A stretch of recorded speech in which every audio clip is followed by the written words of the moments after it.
vogliamo raccontarvi la storia di Dario e Bianca, due sposi che hanno condiviso la vita insieme e che da 2 anni vivono all'interno della residenza Margherita del centro Stefano Bertacco di Verona.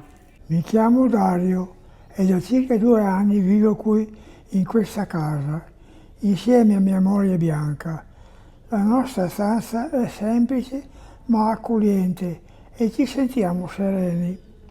Bianca ha bisogno di una mano quando i ricordi si fanno più confusi e io invece ho bisogno del sostegno perché le gambe non mi aiutano più come una volta e l'età si fa sentire. Abbiamo condiviso una vita semplice, io e Bianca, il matrimonio, le lunghe camminate e le sciate in montagna. Sono Bianca e come ricordava mio marito Dario, abbiamo vissuto tanti momenti belli, intensi e non sempre facili. La gioia più grande della nostra vita è stata lui, nostro figlio Andrea, un ragazzo speciale, un dono immenso. Negli anni 70 la sua disabilità era vista come un limite, nessun servizio che potesse essere di supporto alle famiglie nella crescita di ragazzi con sindrome di Down. Per questo motivo abbiamo cercato di creare delle reti insieme ad altre famiglie, in modo che la vita di questi ragazzi fosse piena di esperienze e ricca di stimoli. Andrea infatti sapeva sciare, nuotare, pattinare ed ha imparato a suonare molto bene la pianola. È riuscito ad avere un lavoro, essere il più possibile indipendente. Purtroppo ci ha lasciati troppo presto, ma per noi vive sempre nel nostro cuore.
Polsi quiete del tramonto tra le pieghe del tempo. Siede un'anima fragile e il suo racconto. Quando le accanto, sì, ascoltano storie perdute. Ritrova i sorrisi nelle sue parole minute.